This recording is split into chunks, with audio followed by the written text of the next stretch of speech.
जय माता दी। माँ भगवती सदा आप सभी की रक्षा करें, आप सभी की मनोकामनाएं पूर्ण करें। इससे पहले का अध्याय सुनने के लिए आप सभी का बहुत बहुत धन्यवाद। आज आप सुनेंगे श्री दुर्गा सप्तशती पाठ का 11वां अध्याय। छठे दिन की पूजा देवी दुर्गा के उस रूप की आराधना के लिए होती है जो संघर्ष और विजय के प्रतीक हैं। इस दिन विशेष रूप से उन व्यक्तियों के लिए दुर्गा सप्तशती का पाठ करना महत्वपूर्ण होता है जो जीवन की चुनौतियों का सामना कर रहे हैं और अपनी समस्याओं को हल करने के लिए बल और विजय की इच्छा रखते हैं। देवी की उपासना और इस दिन के पाठ से व्यक्ति को अपनी कठिनाइयों पर विजय मिलती है और मानसिक शांति और शक्ति भी मिलती है। आज का पाठ शुरू करने से पहले एक दृढ़ संकल्प लें कि आप इस पाठ को पूरी भक्ति और श्रद्धा के साथ करेंगे। देवी से प्रार्थना करें कि वे आपके जीवन में विजय और शक्ति प्रदान करें ताकि आप सभी कठिनाइयों पर विजय प्राप्त कर सकें। नवरात्रि के छठे दिन का पाठ आपके जीवन में विजय, शक्ति और मानसिक बल लाने का एक महत्वपूर्ण अवसर होता है। इसलिए इसे पूरी श्रद्धा और विश्वास के साथ पढ़ें या सुने ताकि देवी की कृपा से आपके जीवन की सभी बाधाएं दूर हो सकें और आप हर संघर्ष में विजयी हो सकें। अब सुनते हैं आज का अध्याय। देवताओं का देवी की स्तुति करना और देवी का देवताओं को वरदान देना। महर्षि मेधा कहते हैं, दैत्य के मारे जाने पर इंद्रादि देवता अग्नि को आगे करके कात्यायनी देवी की स्तुति करने लगे। उस समय अभीष्ट की प्राप्ति होने के कारण उनके मुख खिले हुए थे। देवताओं ने कहा, हे शरणागतों के दुख दूर करने वाली देवी, आप प्रसन्न हो। हे संपूर्ण जगत की माता, आप प्रसन्न हो। विश्वेश्वरी, आप विश्व की रक्षा करो क्योंकि आप इस चर और अचर की ईश्वरी हो। हे देवी, आप संपूर्ण जगत की आधार रूप हो क्योंकि आप पृथ्वी रूप में भी स्थित हो और अत्यंत पराक्रम वाली देवी भी हो। आप विष्णु की शक्ति हो और विश्व की बीज परम माया हो और आपने ही इस संपूर्ण जगत को मोहित कर रखा है। आपके प्रसन्न होने पर ही ये पृथ्वी मोक्ष को प्राप्त होती है। हे देवी, संपूर्ण विद्याएं आपके ही भिन्न भिन्न स्वरूप हैं। इस जगत में जितनी स्त्रियां हैं वह सब आपकी ही मूर्तियां हैं। एकमात्र आपने ही इस जगत को व्याप्त कर रखा है। आपकी स्तुति किस प्रकार हो सकती है क्योंकि आप परम बुद्धि रूप हो और संपूर्ण प्राणी रूप स्वर्ग और मुक्ति देने वाली हो। अतः इसी रूप में आपकी स्तुति की गई है। आपकी स्तुति के लिए इससे बढ़कर और क्या युक्तियां हो सकती हैं। संपूर्ण जनों के हृदय में बुद्धि रूप होकर निवास करने वाली, स्वर्ग तथा मोक्ष प्रदान करने वाली हे नारायणी देवी, आपको नमस्कार है। कलाकाष्ठा आदि रूप में अवस्थाओं को परिवर्तन की ओर ले जाने वाली तथा प्राणियों का अंत करने वाली नारायणी, आपको नमस्कार है। हे नारायणी, संपूर्ण मंगलों के मंगल रूप वाली, हे शिवे, हे संपूर्ण प्रयोजनों को सिद्ध करने वाली, हे शरणागत वत्सला, 3 नेत्रों वाली गौरी, आपको नमस्कार है। सृष्टि, स्थिति तथा संहार की शक्तिभूता सनातनी देवी, गुणों का आधार तथा सर्व सुखमयी नारायणी, आपको नमस्कार है। हे शरण में आए हुए शरणागतों, दीन दुखियों की रक्षा में तत्पर, संपूर्ण पीड़ाओं को हरने वाली हे नारायणी, आपको नमस्कार है। हे नारायणी, आप ब्रह्माणी का रूप धारण करके हंसों से जुते हुए विमान पर बैठती हो तथा कुश से अभिमंत्रित जल छिड़कती रहती हो, आपको नमस्कार है। माहेश्वरी रूप से त्रिशूल, चंद्रमा और सर्पों को धारण करने वाली हे महावृषभ वाहन वाली नारायणी, आपको नमस्कार है। मोरों तथा कुक्कुटों से घिरी रहने वाली, महाशक्ति को धारण करने वाली हे कौमारी रूप धारणी निष्पाप नारायणी, आपको नमस्कार है। हे शंख, चक्र, गदा और शारंग धनुष रूप आयुधों को धारण करने वाली वैष्णवी शक्ति रूपा नारायणी, आप हम पर प्रसन्न हो, आपको नमस्कार है। हे दांतों पर पृथ्वी धारण करने वाली वराह रूपिणी कल्याणमयी नारायणी, आपको नमस्कार है। हे उग्र नरसिंह रूप से दैत्यों को मारने वाली, त्रिभुवन की रक्षा में संलग्न रहने वाली नारायणी, आपको नमस्कार है। हे मस्तक पर किरीट और हाथ में महावज्र धारण करने वाली, सहस्त्र नेत्रों के कारण उज्ज्वल वृत्तासुर के प्राण हरने वाली ऐन्द्री शक्ति, हे नारायणी, आपको नमस्कार है।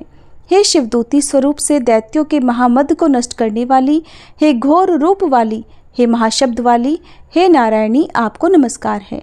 दाढ़ों के कारण विकराल मुख वाली, मुंडमाला से विभूषित मुंड मर्दिनी चामुंडा रूपा नारायणी, आपको नमस्कार है।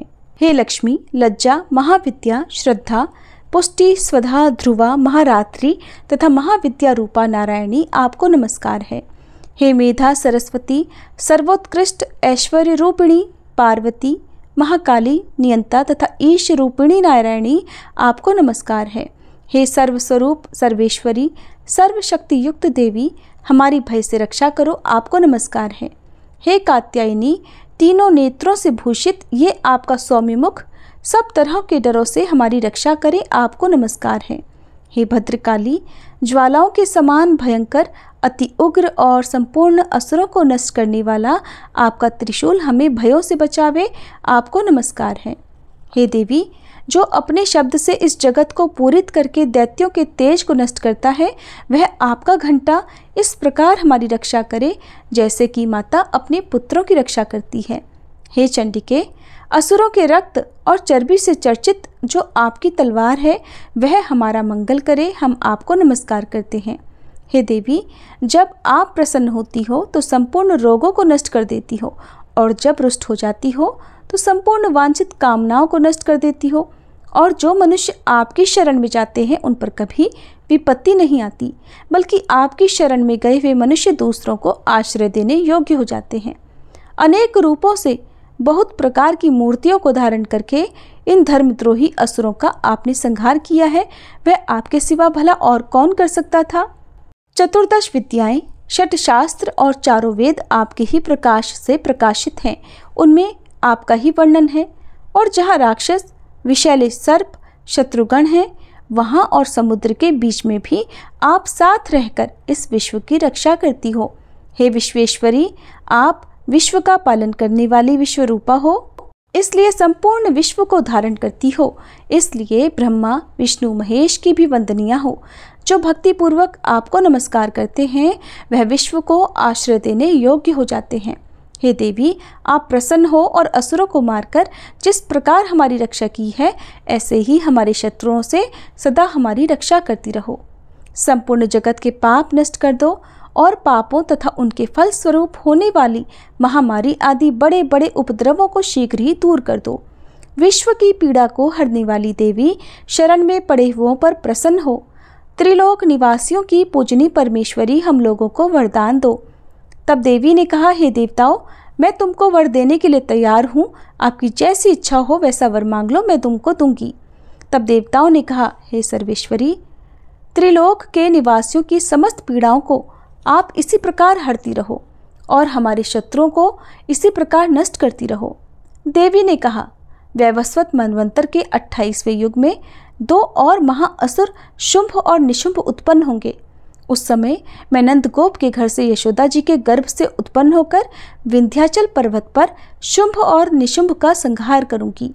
फिर अत्यंत भयंकर रूप से पृथ्वी पर अवतीर्ण होकर मैं वैप्रचित्ति नामक दानवों का नाश करूंगी। उन भयंकर महाअसुरों को भक्षण करते समय मेरे दांत अनार के पुष्प के समान लाल होंगे। इसके पश्चात स्वर्ग में देवता और पृथ्वी पर मनुष्य मेरी स्तुति करते हुए मुझे रक्त दंतिका कहेंगे।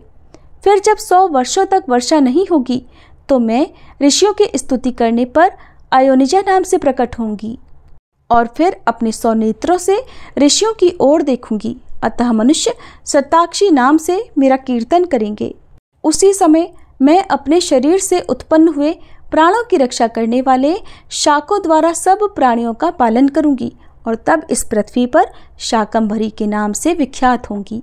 और इसी अवतार में मैं दुर्गम नामक महाअसुर का वध करूंगी और इससे मैं दुर्गा देवी के नाम से प्रसिद्ध होंगी। इसके पश्चात जब मैं भयानक रूप धारण करके हिमालय निवासी ऋषियों महर्षियों की रक्षा करूंगी, तब भीमा देवी के नाम से मेरी ख्याति होगी।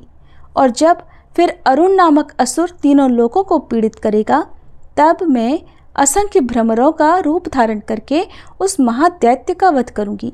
तब स्वर्ग में देवता और मृत्युलोक में मनुष्य मेरी स्तुति करते हुए मुझे भ्रामरी नाम से पुकारेंगे। इस प्रकार जब जब पृथ्वी राक्षसों से पीड़ित होगी, तब तब मैं अवतरित होकर शत्रुओं का नाश करूंगी। जय माता दी। आज श्री दुर्गा सप्तशती पाठ का 11वां अध्याय पूर्ण हुआ। अब हम सभी मिलकर माता रानी से सच्चे मन से क्षमा याचना करें, ताकि इस पाठ को पढ़ने या सुनने में हमसे कोई भी त्रुटि हो गई हो तो उसका दोष हमें ना लगे और माता रानी हमें क्षमा कर सकें। हे परमेश्वरी, मेरे द्वारा रात दिन सहस्त्रों अपराध होते रहे हैं, अतः आप मुझे अपना सेवक समझकर कृपापूर्वक मेरे उन अपराधों को क्षमा करो। न तो मैं आह्वान करना ही जानती हूँ, न विसर्जन करना ही जानती हूँ और न पूजा ही करना जानती हूँ। हे परमेश्वरी, मुझे क्षमा करो। हे सुरेश्वरी, मैंने जो मंत्रहीन, क्रियाहीन और भक्तिहीन पूजन किया है वह सब आपकी दया से पूर्ण हो। सैकड़ों अपराध करके भी भक्त आपकी शरण में आकर केवल जगदम्ब कहकर ही मोक्ष को प्राप्त करते हैं, जिसे ब्रह्मादि देवगण भी पाने में असमर्थ होते हैं। हे जगदम्बिके, मैं अपराधी हूँ, किंतु आपकी शरण में आई हूँ, अतः इस समय मैं दया की पात्र हूँ। आप जैसा चाहो वैसा करो।